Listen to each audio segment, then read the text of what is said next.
The Arizona Cardinals are going to be without one of their top weapons and the most targeted tight end in the NFL week 4 versus the Washington Commanders. So we have a little bit of a neutralizer.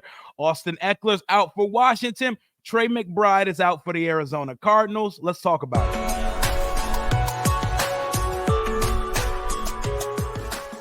What's going on, Washington Commanders Nation? It's your boy Rio Robinson, back with the latest and greatest on the Rambling with Rio YouTube channel, where we ramble about the Washington Commanders.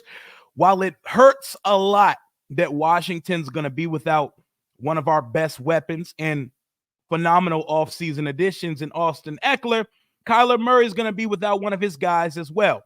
The young tight end out of Colorado State, Trey McBride, who's been one of the most targeted. Matter of fact, he is the most targeted tight end in the NFL through the first 3 weeks of the season.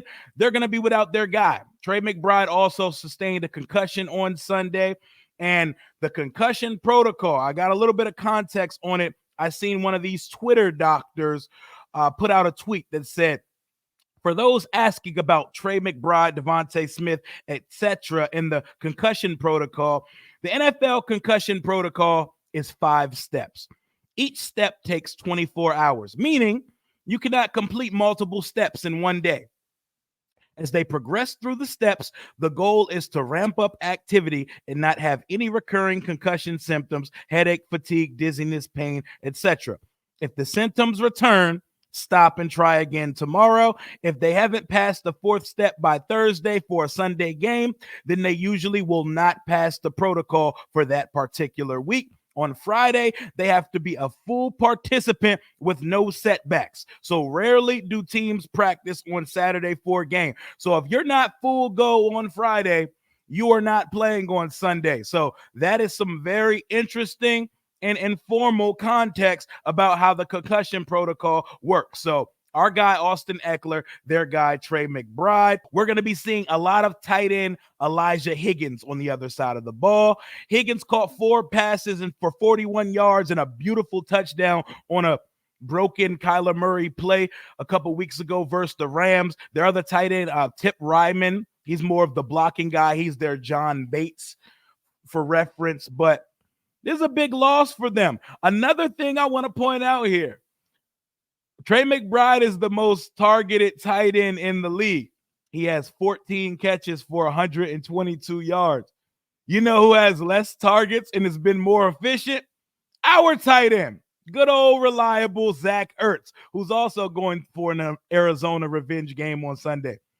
In less targets, Zach Ertz has 2 less catches, 12 catches, more yards, 128 yards, also no touchdowns, and his average is higher. So Ertz, 12 for 128 with an average of 10.7. Shout out to our old reliable tight end.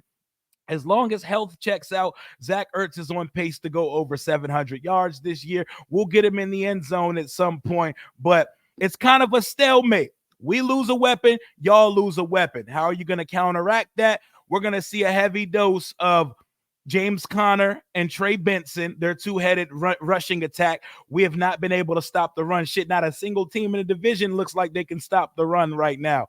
But we're going to see a heavy dose of that, and Kyler has a very solid to good receiving corps, headed by Marvin Harrison Jr., son of a legend, Michael Wilson, who's going to get a lot of targets as well, Greg Dortch in the slot. They got weapons on that side. So while it's going to help Trey McBride not being out, Washington hasn't really given up anything to tight ends yet.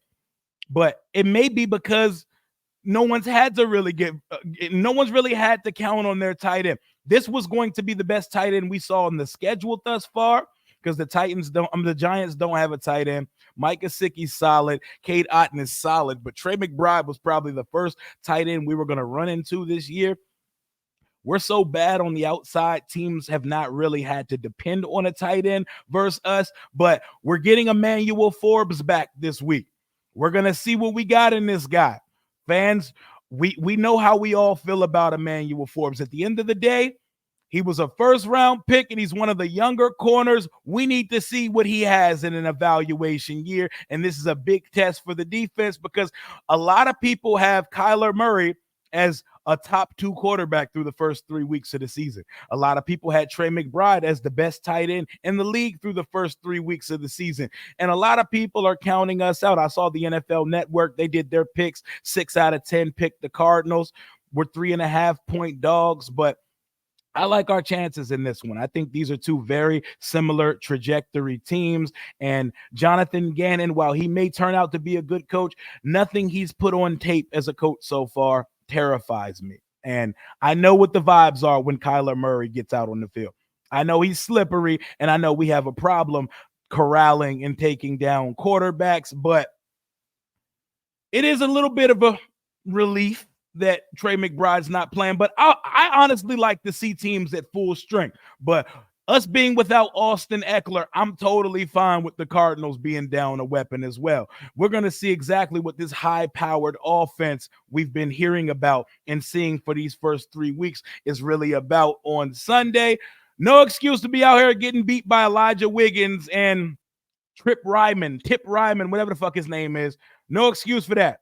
For the 4th week in a row, let's let the tight ends not be much of a factor. Gesicki caught a couple passes versus us last week, but I haven't seen a tight end get off on this defense yet. But the tight end I'm more interested in talking about is Zach Ertz. Zach Ertz and Cliff Kingsbury revenge game coming up on Sunday. I'm looking at the props right now on Zach Ertz for Sunday. They only got him at 28.5 receiving yards. I like that. And I was listening to the radio a little bit earlier today, and the Cardinals don't have much of a pass rush either. It's not just us, y'all. Gardeck is the only guy on that team that sniffs quarterbacks, and they're down one of their best defensive tackles. So I think Washington's going to have their chances, and they're going to have to call some extra pressure to get to Jaden Daniels. If not, he's going to have a clean pocket for a majority of the day like he did versus Cincinnati. And that's why I think we're not only going to have a chance in this game, I think we're going to win this game. And I think Jaden Daniels is going to keep stacking on good performances. He may turn the ball over because we're not going to have a clean sheet of no turnovers and no punts on every week. But I like our chances in this game, but I'm just coming here to give a little quick check-in, letting y'all know the Cardinals are going to be without Trey McBride and Tonga, their defensive linemen. They're out a couple defensive linemen in this game. I believe they're without their starting right tackle. No excuse not to get some pressure on Kyler Murray this week. He is sackable, y'all. But I'm just coming here for the quick update. That's all I got for right now. More content coming on the channel later today. I'll be having a live stream with my boy Josh Taylor, where we're going to do one final preview and Washington Commanders win if. Y'all pull up to the channel, smash that like button. Subscribe if you're not subscribed yet. One of the realest Washington Commanders channels you're going to find on this YouTube sphere. Until next time, Commander Rio.